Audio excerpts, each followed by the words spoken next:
한번 따라 하실까요? 칭찬받는 자, 칭찬받는 자. 이런 제목으로 말씀의 은혜를 나누기 원합니다. 아주 기초적인 성경 지식이지만 성경은 모두 몇 권으로 되어 있나요? 66권으로 되어 있습니다. 구약 성경은 얼마인가요? 39권입니다. 그래서 신약은 39, 27, 그래서 신약 성경은 27권으로 되어 있습니다. 너무 잘하시네요. 구약 성경을 조금 더 구체적으로 들어가면 처음에 5권은 누가 썼다? 모세가 썼다. 그래서 모세 오경, 그것을 율법서라고 말하죠. 모세 오경에는 여러 가지 율례와 법도와 계명이 담겨져 있기 때문에 모세 오경. 그러면서 그 다음에 보면 역사서라는 부분이 나와요. 역사서는 뭘까요? 열왕기상, 열왕기하, 사무엘상, 사무엘하. 벌써 하품하시네. 이게 이렇게 되면 하품이 되는구나 이게. 이게 지금 무슨 딱딱한 얘기가 되니까 몸이 반사적으로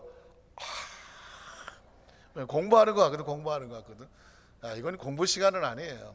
잘 아시는 내용을 잠시 리마인더해서 한번 새겨보는 거죠. 역대상, 역대하, 사무엘상, 사무엘하, 열왕기상, 열왕기하는 역사를 기록하고 있습니다. 마침 하품을 하셨기 때문에 다 생략하고 성경을 읽다가 보면, 공부하다 보면 열왕기상하고 열왕기하, 열왕기상하와 역대상하가 같은 내용이 많아요. 다 왕들의 이야기거든요. 똑같은 사람들의 이야기를 똑같이 기록해 놨단 말입니다.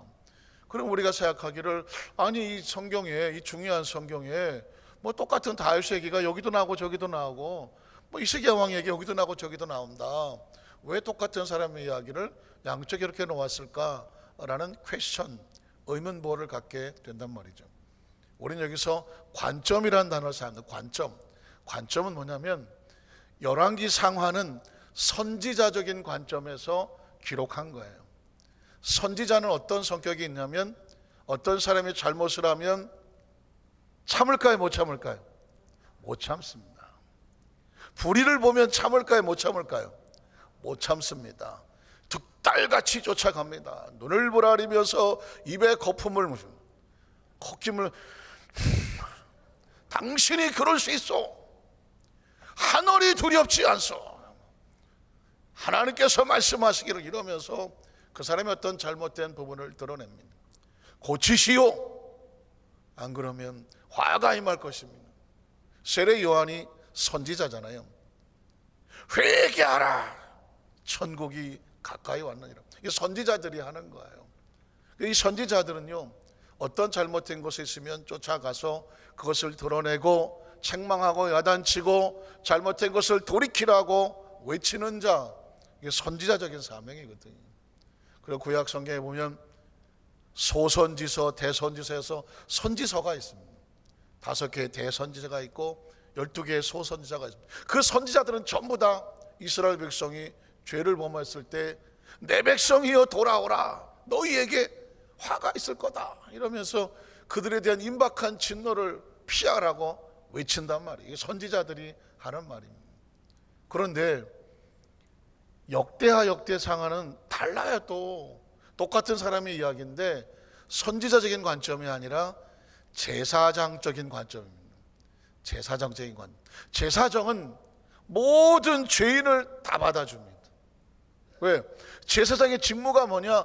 죄인이 찾아와 자신의 죄를 회개하고 제물을, 양을 가지고 소를 가서 제물을 가져오면 제사장이 하는 일은 뭐냐면, 그 죄인의 머리에 손을 얹고 제물에 손을 얻어서 하나님 앞에서 중보자가 되는 거야. 하나님이요, 이 죄인이 회개하고 이 죄를 이 제물하게 쏟아서 이 피를 흘리오니 이 죄인의 죄를 용서하여 주십시오. 그 죄인의 편에 서서 중보하는 자가 누구냐? 제사장이란 말이죠. 그러니까 역대상, 역대하를 읽다가 보면 똑같은 잘못된 모습이 나오더라도 그들에 대한 은혜와 긍휼과 또 하나님이 베푸시는 용서의 손길에 대해서 초점을 맞추고 기록이 되어 있습니다. 제사장적인 사명이죠. 나는 기질적으로 볼 때 아무래도 선지자가 맞다. 성호교구, 나는 선지자. 아니, 우리 교회는 선지자가 하나도 없네. 선지자적인, 아니 이게 선지자가 나쁜 건 아니에요. 오죽하면 선지서가 5개, 12개, 17개나 있겠어, 구약 성경에. 세례 요한까지도 선지서야, 선지자야. 이쯤 해놓으면 나는 선지자가 맞다. 올라갈 사람이 있을 것 같은데, 나는 다행히 없네요. 왜냐하면 선지자들은 뭘 각오해야 되냐면 오래 못 살아. 선지자들은 수명이 짧아요. 왜? 목숨을 걸어야 돼. 목숨을 걸고 화가의 말지어다 가서 그들의 잘못을 드러내고 막 그냥 막 그들을 향해서 전달하는 자가 되면 그 사람이 가슴을 찢고 마치 다윗처럼 내가 잘못해서 거꾸로 지면 살지만, 만에 하나 그 사람이 너는 뭐야 하면서 그 사람을 듣기 싫다고 죽이려고 들면 목숨을 잃습니다. 그래서 여러분, 선지자들은 다 수명이 짧았습니다. 그리고 그들은 다 비참하게 죽었습니다. 세례 요한은 여자가 낳은 사람 중에 이보다 큰 자가 없다고 말했는데 그는 선지자였어요. 헤롯 왕이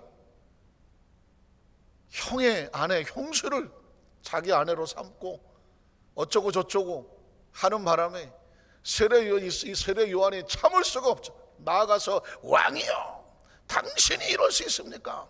외치다가 그만 감옥에 들어가서 목이 잘려 죽었어. 그러니까 선지자는요, 목숨을 각오하는 거예요. 내놓고 하는 거예요. 나는 선지자다. 굉장히 오래 사시려고 그러네요. 그래서 이 선지자들의 끝은 다 순교하는 거예요. 순교자들은요, 거의 선지자적인 사명을 가지고 있습니다. 제사장은 어떤 사람이냐? 이 사람들은 끝없이 그 편에 서주는 거예요. 무슨 사정이 있었겠지, 그럴 수밖에 없었겠지, 그가 돌이켜 올 때를 생각하면서 그가 새롭게 할 수 있도록 끊임없이 그 사람을 권면하고 찾아가서 안아서 회복할 수 있도록 마지막 순간까지 돕는 사람이에요.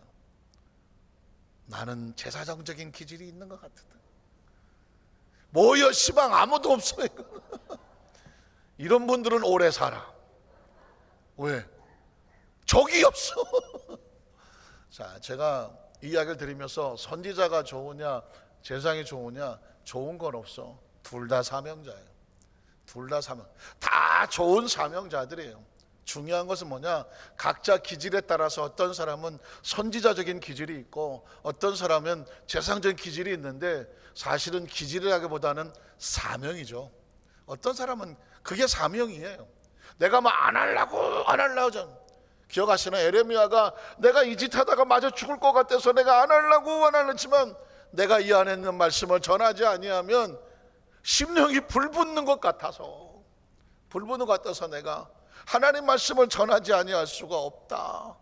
그 말씀을 치다가 에레미야는 늘 감옥에 들어가고 뭐 시대때에 갇히고 그런 고난을 겪었습니다. 그래서 눈물의 선지자가 에레미야예요. 어쩔 수 없어요. 그러나 중요한 것은 뭐냐? 제사장이나 선지자나 다 하나님께서 기뻐하시고 특별한 사람들이에요. 구약시대에 기름을 부었던 세 사람 기억하시죠? 왕의 머리에 기름을 부었습니다. 그리고 선지자의 머리에 기름을 부었습니다. 그리고 제사장의 머리에 기름을 부었습니다. 모두 다 기름 부은 자들이에요. 문제는 뭐냐? 어떤 사명이 됐든지 간에 결론은 칭찬받는 자가 돼야 돼요. 선지자도요, 칭찬받는 선지자가 있는가 하면 악한 선지자라는 사람이는 분명히 선지자 사명을 가졌는데 이 사람이 하나님이 기뻐하는 일을 하는 것이 아니라 지 멋대로 쓸데없는 예언을 한다든가 자기가 뭘 봤다든가 이러면서 잘못된 길로 빠지는 악한 짓을 하게 되면 칭찬과 상관이 없기 때문에 악한 선지자가 됩니다. 제사장도 마찬가지입니다. 안타깝지만 제사장이라고 다 복을 받은 것은 아니었습니다. 가끔 성경이다 보니까 올바로 영적으로 서서 하나님 말씀을 올바로 전하고 올바로 사명 감당하여 칭찬받는 제사장이 있는가 하면 잘못하여 엘리 제사장 같은, 엘리 제사장, 사무엘 시대의 마지막 제사장 같은 이 엘리 제사장은 영안이 어둡고 영적으로 거두어져서 자기 자식들이 엉망진창이 돼가는데도 바로잡지를 못하고, 나중에는 하나님께서 음성을 들려주어도 제사장인 엘리에게는 귓구멍이 안 들려. 어린 소년 사무엘의 귀에 들립니다. 그러니까 중요한 건 어떤 사명과 직분이냐 보다는 포인트가 뭐냐? 칭찬받아야 돼요. 칭찬받는 선지자, 칭찬받는 제사장, 칭찬받는 왕, 칭찬받는 크리스찬이 돼야 됩니다. 성호교구의 헌신 예배는 성호교구뿐만 아니라 우리 모든 성도들에게 뭘 결단하게 되냐면, 아하, 내가 하나님 앞에서 무엇 받는 성도가 되어야 되겠다? 칭찬받아요. 칭찬받는 성도, 칭찬받는 직분자, 칭찬받는 사명자가 돼야 되는 것입니다. 우리 성경에 보니까 구약 성경 속에서도 칭찬받는 사람의 이름은 비밀이 있었어요. 아, 이래서 칭찬을 받는구나. 구약 성경에서 칭찬받는 일꾼들의 모습을 찾아보겠습니다. 첫 번째 사람은 노아입니다. 노아, 우리 너무 많이 들었잖아요. 어떻게 생겼을까요? 그러니까 제가 인터넷에 노아를 쳐봤어요. 노아의 얼굴, 노아의 사진. 그랬더니 한 몇 년 전에 노아라는 영화가 있었죠. 혹시 보신 분 계신가요? 영화 포스터예요. 한번 보시겠습니까? 이 얼굴은 아니야, 하여튼 간에. 내가 오늘 사진을 한 10대장을 보냈는데 그냥 이 얼굴이라고 생각하시면 돼요. 이게 또 어쩐지 답이 없더라.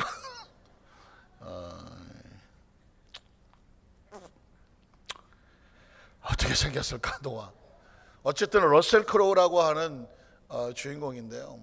그 포스터에 보니까 머리가 꽤 많이 싹 있는 그런 모습이었는데 나중에 방주를 짓고 나서 보니까 머리가 다 빠져서 번쩍번쩍한 상황이 돼요.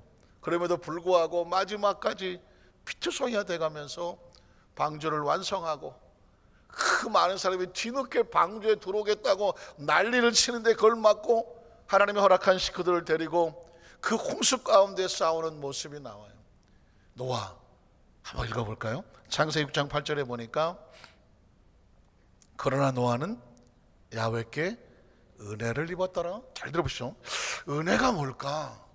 여러 가지 많은 것이 있을 수 있는데, 자, 이 은혜가 뭔지는 나중에 보면 알 것 같아요. 9절에 보니까 이것이 노아의 족본이라. 노아는 의인이요 당대의 완전한 자라. 그는 하나님과 뭘 했다?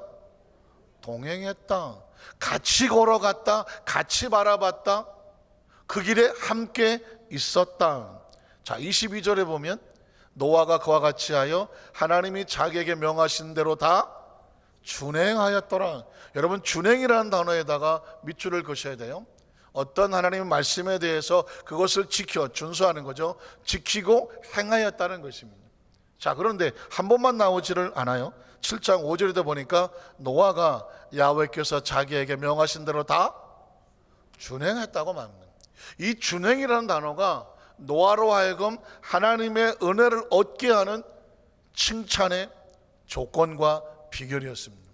말씀을 준행하는 사람은요, 하나님께 칭찬을 받더라고요. 노아의 경우만 그러지 않아요. 아브라함의 경우도 그렇습니다. 노아의 사진이 없으니 아브라함의 사진도 없겠구나.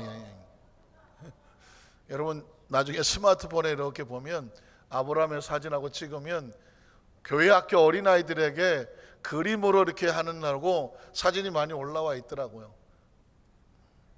이건 뭐요, 시방? 그 사이에 이제 찾아갖고 올린 거예요. 자, 이 사진은 이건 원래 맨 나중에 보내달라고 그랬는데 시간이 없어서 제일 먼저 나왔습니다. 무슨 사진 같아요? 노아가 아니지 지금. 아브라함이 이삭을 잡아서 하나님께 드리는 장면이에요. 그런데 저 뒤에 날개 달린 천사가 아브라함아, 아브라함아, 그 아이에게 내 손을 대지 말라고 잡는 장면입니다.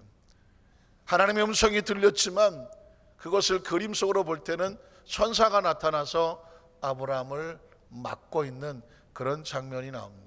사실은 저는 이 사진을 보여드릴 목적은 뭐냐면 뭐 그렇게 생기진 않았겠지만 아브라함이라는 사람을 과연 그림을 그린 사람들은 어떻게 그렸을까를 보고 싶어서 사진을 찾아봤던 건데요. 자, 아브라함은 어떻게 칭찬을 받았을까요? 창세기 22장 15절로 18절에 보면, 자, 아까 그 사진하고 같은 거예요. 야훼의 사자가 하늘에서부터 두 번째 아브라함을 불러 이르시되, 야훼께서 이르시를 내가 나를 가리켜 맹세하노니 내가 이같이 행하여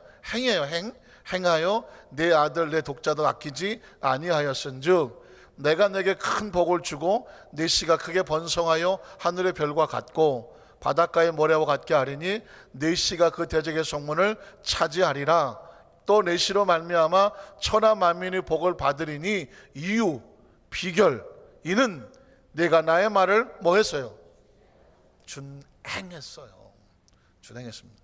노아도 야훼께서 명하신 대로 다 준행하였더라. 하나님이 그에게 은혜를 주셨어.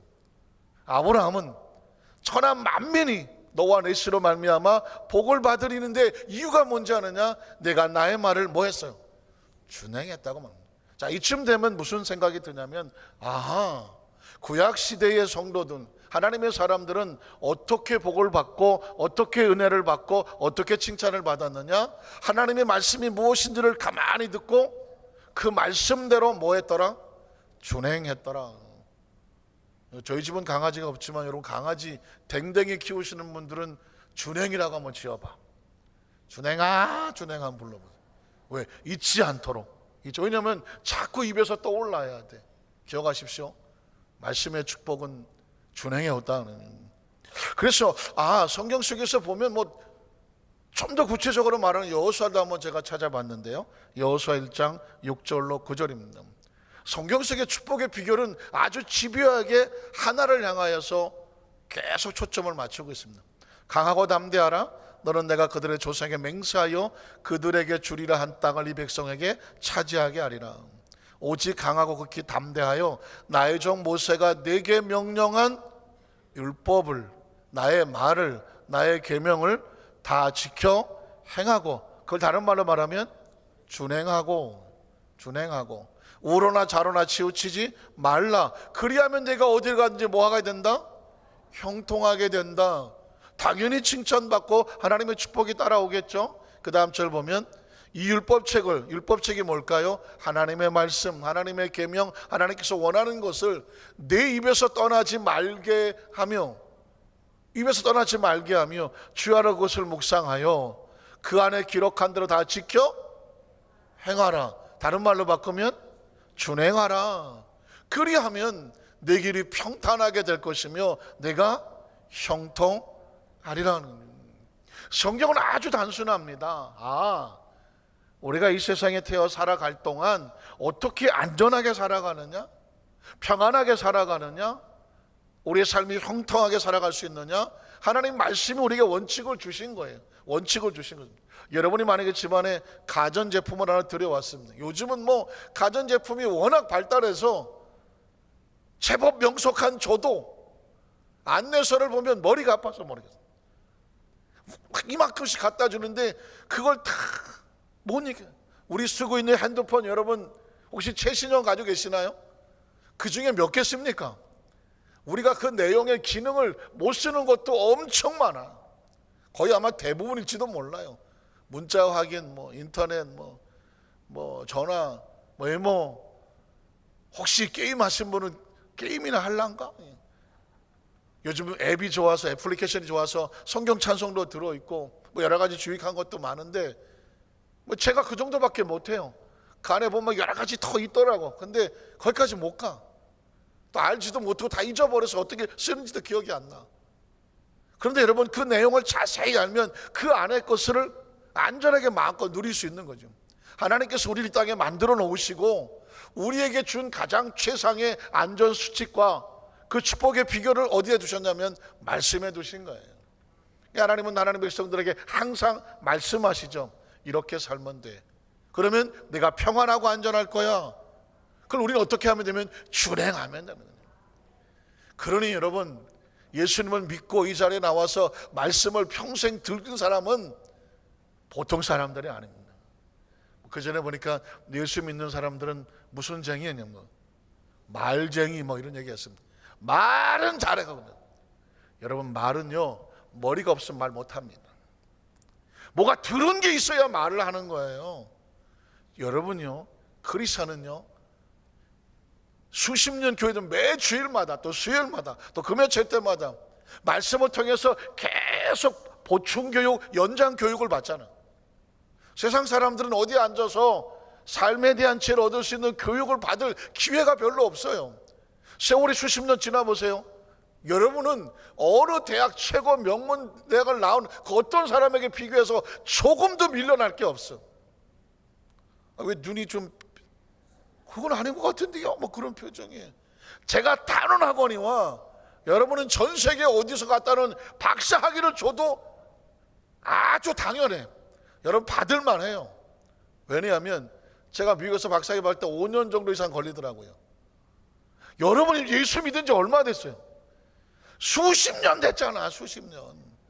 그까지 박학사의 박사 학위는 뭐 서너 개도 더 받았겠네 그냥. 뭐. 이유가 뭔지 아십니까? 박사라는 것은 제가 학위를 공부해서 논문을 통과하고 학위를 받아보니까 첫 번째 느끼는 게 제가 얼마나 부끄러운 존재인지를 알았어요. 어떤 거 한마디를 하려면 그 엄청난 책을 읽고 거기에 대한 걸 정의를 정확하게 안 다음에 한마디 해야 돼요. 만약에 어떤 사람에게 인생이 뭐냐고 물어보세요.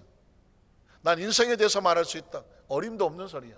인생이 뭔지는 태어나서 지금까지 사는 정도가 아직 인생이 뭔지 몰라. 죽은 다음에 한마디 하죠. 죽은 다음에. 내가 살아보니까 인생은 이렇더라. 아직 살고 있는 사람은 나중에 어떻게 될지 어떻게 하겠어. 박사학위라는 것도 마찬가지입니다. 논문을 쓸 때 최소한 200권을 읽었어요. 한 주제를 가지고 거기에 대한 논문도 읽고요. 그리고 나서 보니까 한 주제 가지고 거기에 대한 것을 200권의 책을 읽고 난 다음에 한마디 하는 거예요. 이야, 내가 이렇게 몰랐구나. 그러니까 뭔가 조금 아는 척하고 떠드는 거는 죄송하지만 거기에 대한 전문 지식이 없기 때문에 늘어놓을 뿐이야. 진짜 깊이 공부한 사람은 그냥 한마디 하는 거예요. 아, 그게 그렇더라. 여러분은요 5년이 뭐야, 수십 년을 말씀을 듣기까지 왔잖아요. 학위로는 게임도 안 되는 깊은 영성과 그 마음속에 하나님 주신 그 하나님 속의 지혜와 명철이 세상에 어떤 사람하고 비교할 수 없는 그런 축복의 통로라는 사실을 꼭 기억하시기를 주님의 이름으로 축원합니다. 우리 교회 성도들이 겸손하셔 그러셔. 다윗이 뭐라 그런지 아십니까? 주께서 내게 주신 지혜는 백발의 노인보다 승하다고 말했어. 승하다고 말했어. 이유는 뭐냐? 인생을 한 100년 살아야 조금 알 것 같지만 성경은 6,000년 아니 10,000년 이상의 인류 역사에 하나님이 적어놓은 말이고 우리는 과거만 알 뿐 아니라 현재도 알고 미래도 알아. 우리는 아멘이신가요? 우린 미래를 알지 않습니까? 아, 다시 오실 주님을 기다리는 사람들인데. 제가 그 전에 지난 수요일날 제가 설교했나요? 아니 30대 때 제가 강서대교에서 교구장을 할 때인데 주일날 오면 성도들 오시잖아요. 뭐 권사님도 오시고 뭐 장로님들 다 오시는데 기도한단 말이에요. 근데 한참 기도를 듣고 있더니 어떤 권사님이 저한테 꼭 한마디 하시는 권사님 계시죠? 목사님, 왜요? 목사님은 내가 앞만 봐도 40도 안 된 것 같은데 가만히 기도하는 걸 들어보면 한 500년 산 사람 같으대. 왜 그러냐 했더니 내가 지금 나이가 60인데 하시는 말씀 족족이 어쩌면 이렇게 마음에 와닿는지 모르. 이게 칭찬이야. 그러니까는 마치 애 늙은이가 들어있는 것 같다.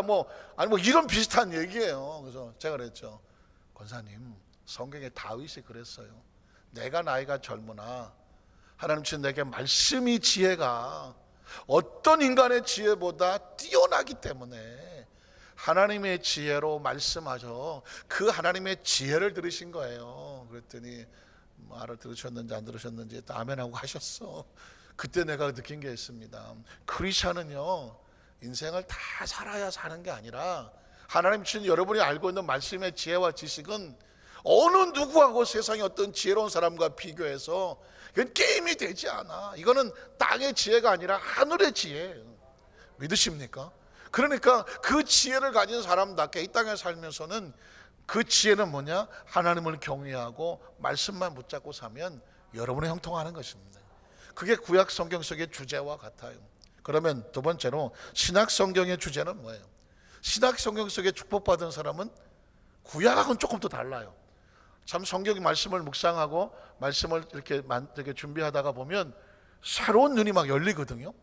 구약 성경에는요, 말씀대로 준행하는 사람이 칭찬과 복을 받았어요. 그런데 신약 성경에 오면 그 축복과 칭찬이 비결이 살짝 달라. 그게 뭐냐면 마태복음 8장 10절로 13절인데 제가 백부장의 사진도 준비했었는데요. 그냥 어쩌 곳에 이제 다 찾은 거예요. 사실은 이 사진보다 먼저 사진이 있었어요. 왜냐하면 백부장 요거 사진이 먼저 있었습니다. 왜냐하면 이게 교회를 오래 다니시면 백부장 하도 많이 들어서 알기는 아는데 이게 좀 교회 용어에 익숙하지 않은 분들은 백부장이 무슨 말인지 몰라요. 어디 나이트클럽 같은 데 보면 여기다 백부장, 뭐 김부장, 혹시 백시 부장이냐 뭐 이렇게 물어보신 분들 계시는데 여기 있는 것이 뭐냐면 100명의 군사를 데리고 있는 지휘관을 백부장이라고 말하는 거죠. 50명의 군사가 있으면 50부장이죠. 로마 시대에 100명의 병사를 데리고 있는 백부장은 그 위세가 당당하죠. 뿐만 아니라 로마의 본토에 있는 것이 아니라 이스라엘을 점령하여 점령군 그 지역의 책임자로 왔다고 하면 그 위세가 대단하다는 것이죠. 그런데 그 다음 사진을 보면 아까 처음 봤던 사진인데요, 그 백부장이 정복을 입고 예수님 앞에 무릎을 꿇었다는 말입니다. 이게 상식적으로 이해가 되십니까? 일제 36년 시대와 비교한다는 건 조금 그렇지만 아주 잘 나가는 일본의 순사가 아니면 뭐 일본의 그 군사의 중대장쯤 되는 사람이 한국의 조선 땅에 와서 하다가 저 시골의 한 30대 초반의 젊은 청년에게, 농사짐 같은 청년에게 무릎을 꿇고 엎드려서 어떤 이야기를 한다? 이해가 될까요? 상상이 안 되는 상황이죠. 그런데 거기서 뭐라고 말할까요? 자, 성경을 한번 들어가 볼까요? 마태복음 10절로 13절에 보니까 예수께서 들으시고 뭐라고 말했나요? 주여 내 집에 들어오심을 내가 감당할 수 없사오니 다만 여기서 말씀으로만 하옵소서 그랬습니다. 저는 거기서 놀라운 게 뭔지 아십니까? 주여예요. 주여. 아까 보셨지만 로마의 장교는요, 로마의 장교는 그 어느 누구에도 주여란 말을 쓰지 않습니다. 주여라고 한 말은 my lord, 영어로 말하면 my master라는 거예요. 지배자라는 뜻이거든요. 그러니까 장군, 이 군인들은요 오로지 로마의 황제만 마스터예요. 그래서 황제 앞에 나가면 my lord라고 무릎 꿇고 이렇게 올리면서 하는 겁니다. 그리고 you are my master, 당신이 나의 주인이십니다. 이게 로마 황제만한테 하는 거예요. 그런데 지금 이 백부장이 그 팔레스타인의 이스라엘의 한 목수의 아들 앞에 무릎 꿇고 my lord 하는 것입니다. 이건 목숨을 거는 거예요. 신앙생활은요 사실상 낭만적이지 않아요. 목숨을 거는 거예요. 이거를 얻기 위해서 이걸 포기하는 거예요. 하나님의 나를 얻기 위해서 세상을 내려놓는 거예요. 그 순간에 이 로마의 백부장의 군복을 벗을 수도 있어요. 아니 감옥에 들어갈 수도 있어요. 그러나 그는 그 보는 사람 앞에서 기꺼이 예수님 앞에 신앙을 고백하는 것입니다. 그래서 놀라는 거예요. 예수님께서 놀랍게 여겨서 따르는 자들에게 이르시되 내가 진실로 너희에게 이르노니 이스라엘 중에서 이 정도 되는 이만한 믿음을 아무에게도 본 적이 없다는 것입니다. 제가 이 백부장에 대해서 끊임없이 이건 우리에게 도전을 주는 것입니다. 여러분은 어느 정도 신앙 고백을 해보셨나요? 어느 정도를 포기하면서 어느 정도에 대한 기대를 가져보셨나요?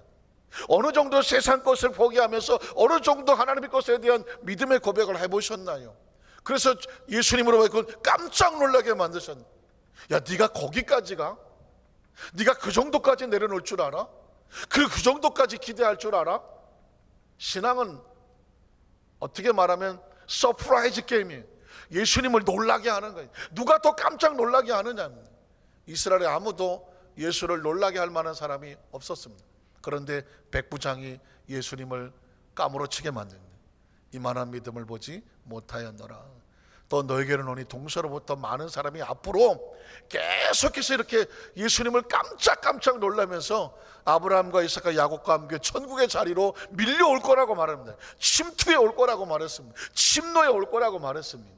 지금은 이스라엘에게 갇혀 있는 것 같지만 예수님께서 승천하시고 성령 역사가 이제 뻗어나가기 시작하면 전 세계의 백부장 같은 사람들이 천국을 향해서 미친 듯이 밀물처럼 몰려올 거라는 것입니다. 그러나 그때에 그 다음 절에 보면 그 나라의 본자선들은 지금도 마찬가지 아닙니까? 이스라엘 백성들은, 유대인들은 아직도 예수가 메시아인 걸 인정하지 아니하고 어느 날 왕처럼 하늘에서 100마리나 타고 내려올 그 메시아를 기다리면서 구원의 바깥에 어두운 데서 쫓겨나서 거기서 울며 이를 갈게 되리라. 땅끝이라고 하는 것을 저 북한이라고 말하는, 마지막 가로막혀 있는 북한의 선교가 땅끝이라는 사람도 있지만 또 다른 사람은 저 이스라엘이 땅끝이라고 말하는 사람도 있습니다. 왜? 가장 예수를 믿지 않는 곳이 두 곳이 있는데 바로 북한하고 이스라엘입니다. 놀랍게도 북한은 우리랑 가장 가까이 있는 곳이요, 이스라엘은 가장 가까운 심리적으로 영적 가까운 나라인데도 둘 다 땅끝이야. 이쪽도 예수가 없고 저쪽도 예수가 없어. 마지막 선교지는 둘 중에 한 곳인 것은 당연할 텐데 두 곳 다일 줄 모르겠지만 안타깝지만 슬피 울며 이를 갈게 되리라. 이스라엘이 지금도 그러고 있습니다. 그래서 예수님께서 13절에 보니까 이런 칭찬을 하죠. 예수께서 백부장에게 이르실 때 가라, 내 믿음대로 될지어다. 예수님이 인정하신 믿음이에요. 내 믿음대로 될지어다, 인정하신 믿음이거든요. 예, 도전입니다. 이런 성경에 이런 이야기가 있는 것은 그랬대가 아니라 너는 어떻게 도전하느냐, 넌 어떻게 주님을 깜짝 놀라게 할 수 있겠느냐고 주님께서 우리에게 도전하고 있는 것입니다. 또 칭찬받은 사람에 또 한 사람이 있는데 혈루증 걸린 여인입니다. 자, 이 여인도 백부장과 동일한 케이스의 칭찬을 받습니다. 그림이 될까요? 그 먼저 사진. 왜 이 사진을 걷냐면 제일 이게 성경적인 내용이 리얼할 것 같아요. 그 많은 사람들이 가는데, 예수님께 가는데 그 뒤에 그림 목재가 잘 보이지 않을까요? 한 여인이 이렇게 저 뒤에 숨어서 손 내미는 게 보이시나요? 왜냐하면 이 여인이 12년을 피를 흘렸잖아요. 만성 자궁 출혈이에요. 하혈을 하는데 이게 그쳐지지는 않아. 온몸에 혈액이 빠져나가니 피부색은 누렇게 떴을 것이고 피골이 상접했을 것이고 기력은 떨어져 나갔을 것이고 남편이고 자식이 다 도망갔을 것이고 그 가족에 그 남자들이 드글거리는 저 속에 예수를 찾아와서 그 옷가에 댈 수 있는 힘이나 있었을까요? 거의 마지막 손길 같은 것으로 예수의 옷가에 손을 대는 모습이 나옵니다. 그리고 그 다음 장면을 보면 처음 사진이죠. 그때 예수님께서 뒤를 돌아보시는 장면이 나옵니다. 사실은 예수님께서 누가 내 옷에 손을 대었냐고 했을 때 제자들이 막 뭐라고 말하죠? 반응을 잘못한 거 아시죠? 아니, 이렇게 사람들이 많은데 누가 또 예수의 몸에 손을 댔다고 합니까? 그냥 지나다니다 보니까 이 사람 저 사람 손 닿을 수도 있는 거예요. 지금 야이로의 딸이 죽어가는데 예수님 빨리 가야 돼요. 예수님의 관심이 없었습니다. 그러나 예수님께서 뒤를 돌아보시며 여인을 찾았다고 말하고 있습니다. 여인이 자신을 감출 수 없음을 알고 주여, 제가 예수의 옷가에 손을 대었습니다 라고 무릎을 꿇었을 때 예수께서 뒤를 돌아보시는 장면입니다. 그때 예수님께서 뭐라고 말씀하셨을까요? 마태복음 9장 22절에 보니까 예수께서 돌이켜 그를 보시며 이르실 때 딸아 안심하라, 내 믿음이라고 말하죠. 자, 구약 성경 속에는 내가 내 말을 준행했기 때문이라고 계속 준행의 칭찬의 비결입니다. 그런데 신약성경이 오면서 백부장에게 그랬고 여인에게 그랬고 이제는 그 말씀이 너희 가운데 왔으니 그 말씀을 전하는 예수를 믿는 자라고 말하고 있습니다. 그 믿음이 칭찬을 받는 거예요. 예수가 하나님의 아들인 것을 믿는 자들에게 예수님이 칭찬하시고 어떻게 됩니까? 즉시로 그분을 받더라, 그에게 은총을 베풀어 주신 줄로 믿습니다. 성경 속에서는요, 구약 시대에는 말씀의 순종인데 신약 시대에는 말씀이 찾아왔으니까 말씀을 믿고 따르는 거라고 말하고 있습니다. 자, 그러면 오늘 마지막 본문으로 넘어가겠습니다. 초대교회는 어땠을까? 초대교회는 어떤 사람의 칭찬을 받았을까? 사도행전 6장 1절로 4절에 보니까 그때의 제자가 더 많아졌는데 헬라파 유대인들이 자기의 과부들이 매일 구제에 빠짐으로 히브리파 사람을 원망하니 12사도가 모든 제자를 불러 이르되 우리가 하나님의 말씀을 제쳐놓고 접대를 일삼는 것이 마땅하지 아니하니 형제들아 너희 가운데서 성령과 지혜가 충만하여 뭐하는 사람? 칭찬만 합니다. 자, 구약시대는 말씀 준행이고요, 신약시대는 절대 믿음이었고 예수님에 대한. 근데 초대교회 교회 안에 들어오면서 칭찬받는 사람은 성령과 지혜가 충만한 사람, 그 사람이 사람들로부터 교회 공동체 안에서 칭찬과 연결되는 걸 볼 수 있습니다. 그래서 7명의 전도자를 선출할 때에 어떻게 교회 지도자를 뽑았느냐? 성령과 지혜가 충만한 사람을 뽑았습니다. 왜냐하면 그가 하는 모든 일이 칭찬받을 만하니까. 자, 그 다음 줄을 계속 읽어볼까요? 우리는 오로지 기도하는 일과 말씀 사역에 힘쓸 것이다.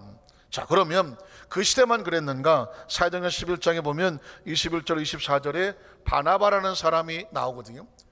사울을 바울 되게 하고 사람들에게 소개했던 사람이 바나바예요. 사진 한번 띄워보세요. 어떻게 생겼나 제가 궁금해서 바나바를 막 찾았어요.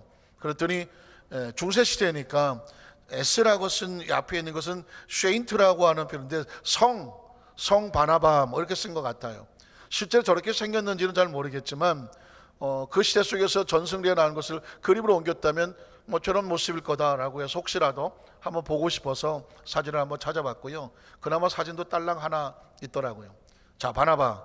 자, 사도행전 11장 21절 24절에 보면 주의 손이 그들과 함께 하심에 수많은 사람을 믿고 주께 돌아오더라. 예루살렘 교회가 이 사람들의 소문을 듣고 바나바가 나오죠. 바나바를 안디옥까지 보내니 왜 바나바를 보냈을까? 그가 이를 하나님의 은혜를 보고 기뻐하여 모든 사람의 굳건한 마음으로 주와 함께 머물러 있으라 권하니. 바나바는 무슨 사람이에요? 착한 사람이에요. 착한 사람이라는 것은 뭐냐? 칭찬받는 사람이라는 것입니다. 그런데 그가 착한 사람, 칭찬받는 사람 이유가 뭐냐면 성령과 믿음이 충만하다는 거예요. 교회 안에 7명의 지도를 세우는데도 성령과 지혜가 충만하여 칭찬받는 사람이라 말하더니 바나바도 새로운 선교사로 선택받는데 칭찬받는 이유가 뭐냐면 성령과 믿음이 충만한 사람이라 이에 큰 무리가 더하여 지더라는 것입니다. 사도행전 16장 1절로 5절에 보면 오늘 본문인데요, 역시 이런 사람이 나옵니다. 바울이 더베와 루스트라에도 이름에 거기 디모데를 기억하시죠? 디모데전서, 디모데후서를 기록한 주인공이 되는 디모데인데 디모데는 바울의 영적인 아들과 같아요. 바울이 내 아들아 내 아들아, 그리고 바울의 후계자 같은 사람이에요. 그런데 이 디모데라는 제자가 등장을 합니다. 자, 어떤 사람일까요? 그 어머니는 믿는 유대 여자요 아버지는 헬라인이라. 그의 어머니가 기도하는 사람이었고 그의 할머니가 기도하는 사람이었습니다. 아버지는 이방 사람이었습니다. 헬라인이었습니다. 자, 디모데는 루스드라와 이고니에 있는 형제들에게 뭘 받나요? 칭찬을 받았습니다. 그러니까 이 초대교회의 하나님의 사람들의 공통적인 내용은 뭐냐면 칭찬받는 자였습니다. 그런데 성령과 지혜가 충만하여 칭찬받고 성령과 믿음이 충만하여 칭찬받고 이 디모데도 역시 칭찬받는데 형제들 가운데에 칭찬받는 것은 교회 안에서 공동체에서 인정을 받았다는 거죠. 어떻게 인정받습니까? 성령과 지혜와 믿음이 충만한 것입니다. 말씀을 정리하기를 원합니다. 오늘 이 시간 저와 여러분이 어떤 무슨 착한 일을 많이 하고 어떤 인간적인 노력을 통해서 우리가 칭찬받거나 하려고 하면 아마 인간적인 어떤 방법과 술수를 쓸 수 있을지도 몰라요. 그러나 구약 시대에는 말씀을 준행하는 자였고, 신약 시대는 예수 그리스도는 절대 믿음이 있어야 되며, 이 교회 시대는 성령과 지혜와 믿음인데, 성령의 충만함이 우리로 하나님 앞에서 칭찬받게 하고 공동체 안에서도 칭찬받게 하는 것입니다. 오늘 저와 여러분의 삶 현장 가운데 우린 또다시 성령 충만, 새로운 성령 충만, 믿음의 성령 충만, 이 성경을 헌신 예배를 맞이하여서 우리가 이 시간 붙잡고 기도할 제목은 뭐냐? 우리 모두가 성령으로 충만하여 지혜와 믿음이 충만하고 교회와 공동체 안에서 칭찬받는 주의 일꾼들이 되게 하여 주시옵소서. 그것이 인생의 성공이고요, 신앙의 성공이고요, 사명의 성공이고요, 그게 형통이고요, 축복이고 평탄한 것입니다. 그 은혜가 함께 임하시기를 주의 이름으로 축복합니다.